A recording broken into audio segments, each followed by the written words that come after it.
everyone, my name is Laura Landers. I'm an AmeriCorps member with the Arkansas Reads program. The Literacy Council where I volunteer is the Ozark Foothills Literacy Project, OFLP for short. I hope you will join me each week in reading and discussing a book, one chapter at a time. Feel free to discuss in the comments. All I ask is that we keep it friendly. Also, please click on the registration link in the description box below and fill out the form to become an official member of the YouTube Book Club. Heroes of America Illustrated Lives. Clara Barton and the American Red Cross by Eve Marco. Chapter illustrations by Pablo Marcos. Cover illustration by Jordi Torres. To start from Chapter 1, click the link in the description box below. Chapter 15. Floods in Ohio. 2 years later, one of the worst flood disasters of all time hit the United States. Both the Ohio and the Mississippi, two of America's greatest rivers, overflowed at the same time.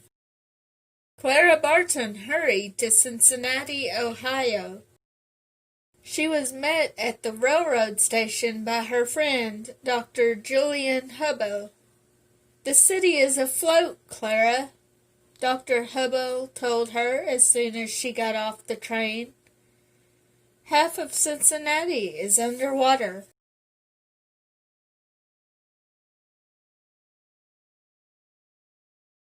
"Are people getting food?" she asked right away. "The people in Cincinnati are getting food. What worries me is what will happen to the people down there," he said, pointing south to where the Ohio River met the Mississippi.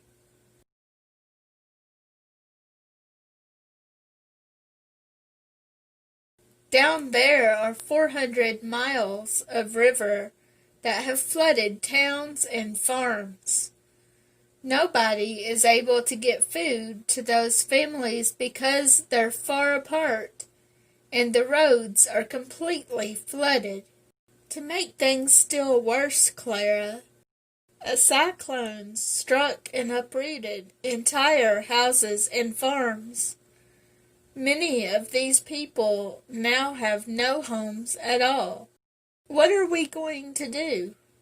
We have all these supplies," he added, pointing at the huge boxes and crates of food and clothing that Clara had brought with her.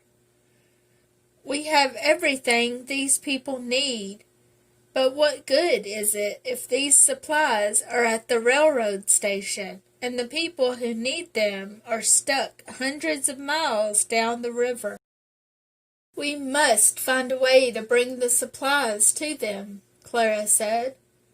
"Take me down to the river. I think I have an idea." The two of them made their way down to the Ohio River. They didn't have far to go. Water had flooded much of Cincinnati.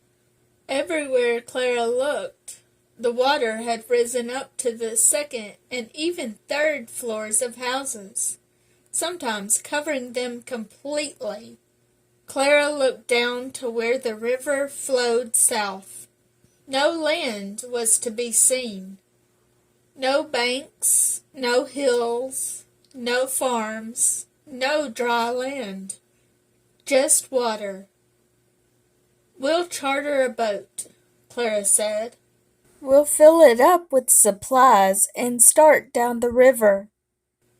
At 4 o'clock the next afternoon, the Josh V. Throop, filled to the brim with coal, food, and clothing, rang its bell and started down the Ohio River. It flew 2 flags instead of one. One was the flag of the United States. The other was the flag of the Red Cross.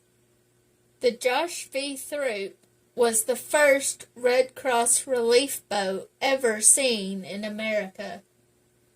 "What's my destination, Miss Barton?" asked the captain of the Josh V. Throop. "Set course for the first village on the river, Captain," said Clara as she stood on the deck, looking at the high waters. "There," she pointed. "I see a group of people standing on a hill on the Kentucky side of the river." The captain set course and soon moored the Josh V. Throop alongside the hill. A sad group of people came down toward the boat. One man, his eyes black with despair and suffering, stepped forward. "Who are you?" he asked Clara, who'd been the first to get off the boat. "We've come to help you. We're the American Red Cross." "We're all that's left from the town of Pierpont, Kentucky," the man said. "I'm John Cove, the town's minister. These families all lost their homes and farms. We've had nothing to eat for 3 days and no way to stay warm. Some of the cattle and the cows have already starved to death, and the rest will die within 2 days." Clara quickly got to work. At her direction, the men on board the boat began unloading boxes of clothing, food, and coal.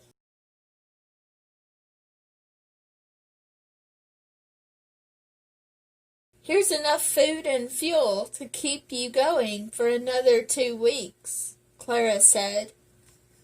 John Cove looked at the supplies on the ground and then at the small woman at his side with amazement. "In addition," Clara said as more large boxes were brought ashore, "here is food for your animals. When the water goes down, you'll be able to return to your farms. So we've brought corn, oats, and hay. And now we must go to the next town," she said with a wave, hurrying back to the Josh V. Throop. "But we'll be back in 2 weeks." John Cove hardly had time to say thank you and goodbye before the Josh V. Throop was off again, crossing the river. Julian Hubbo laughed. "I think John Cove thinks he's just seen an angel from God. You appeared out of thin air, bringing all the things these people need. And then you just disappeared." Clara smiled, but she knew there were thousands of people down the river, people who had lost everything and were now close to death. "Let's hurry down to the next town, this time on the Illinois side of the river," she told the captain. "There's no time to waste." Hour after hour, day after day, the Josh V. Throop made its way down the flooded Ohio River, bringing urgently needed clothes and food for the people who were stranded and homeless.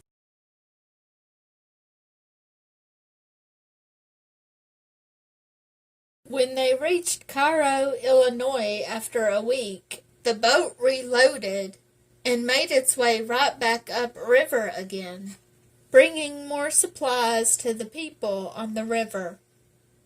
Finally, after a few weeks, the waters of the Ohio River began to come down. "This is good news," the captain told Clara as they made their last delivery to a group of people who were waving goodbye and shouting "Hurrah!" after the boat. "All these people will now be able to return to their homes and farms. Your work is finished, Miss Barton." But Clara shook her head. "Not yet, Captain. You see, these people have very little to return to. Their houses were flooded and damaged beyond repair.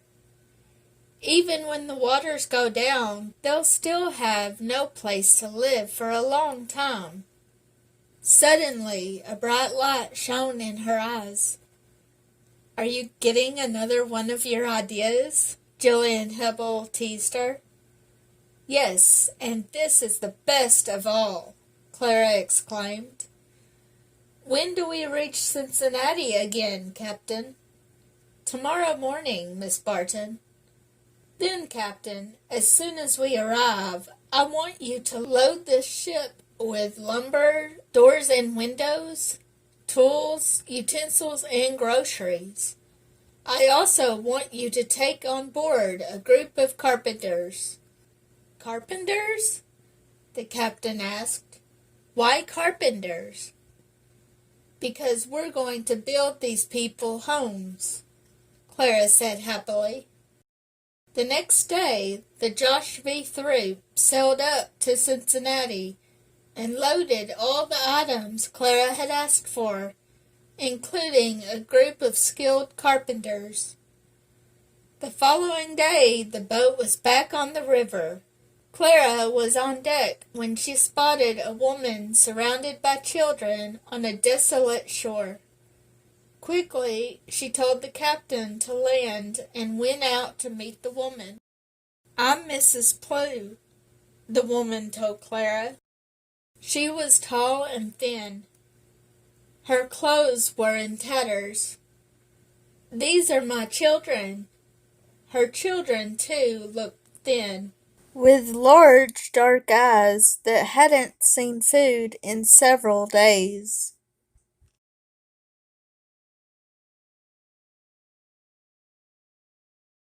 "Where is your husband, Mrs. Plew?" asked Clara. "My husband was a river pilot. He died in a flood a few years ago," Mrs. Plew said. "I have 6 children, from 3 to 15. We had a few horses and cows and chickens, but when the floods came, we lost the horses and the cows. Our house was destroyed in a storm." Clara's heart ached for this woman. "Would you like us to take you and your children on our boat and bring you to Cincinnati?" she asked. Mrs. Plew looked around her. Her eyes were soft and gentle. "I don't want to leave this place," she finally said, raising herself till she stood up even taller. "I grew up in Indiana, but my husband lived and died here. He's buried here, too, and I don't wish to leave his grave, Miss Barton." "You are a brave woman," Clara said. "If you wish to stay here, we'll help you." Immediately, the carpenters got to work. Bringing building materials with them, along with their hammers and nails, they began to put up a small one-room house. At the same time, other Red Cross volunteers brought beds, clothing, tables and chairs, dishes, a small stove, candles, farming tools, and cooking utensils from the boat. Last of all, they brought out a big supply of meat, cornmeal, and groceries. In 3 hours, the work was done.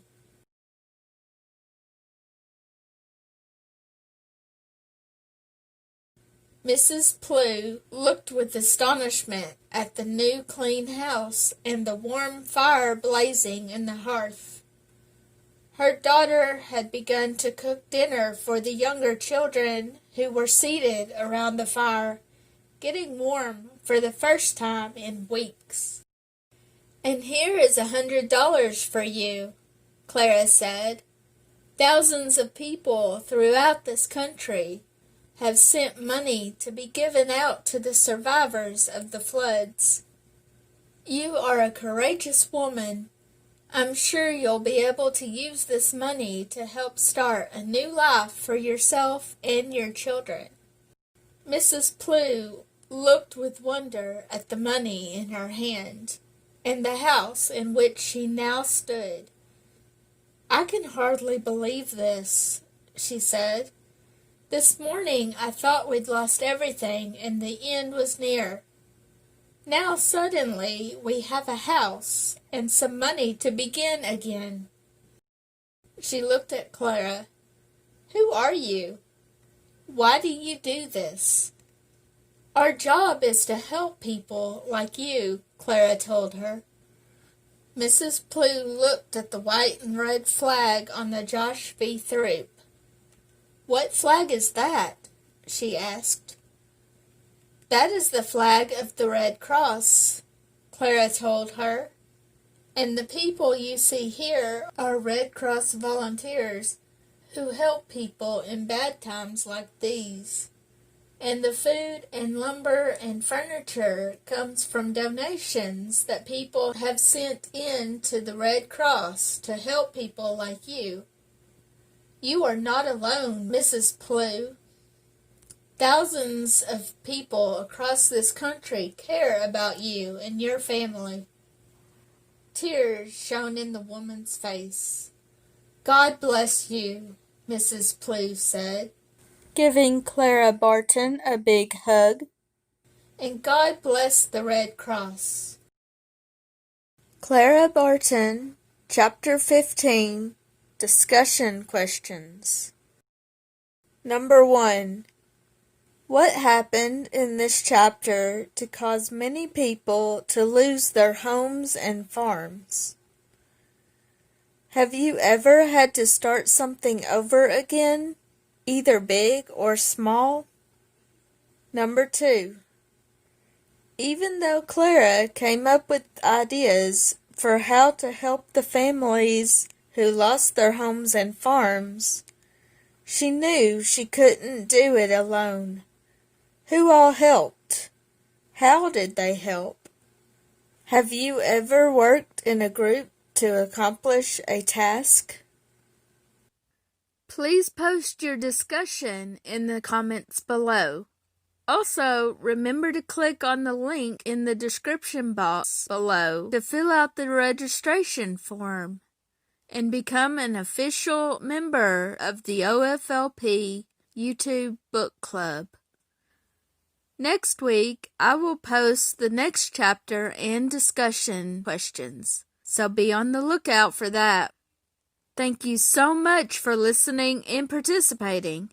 Have a great week.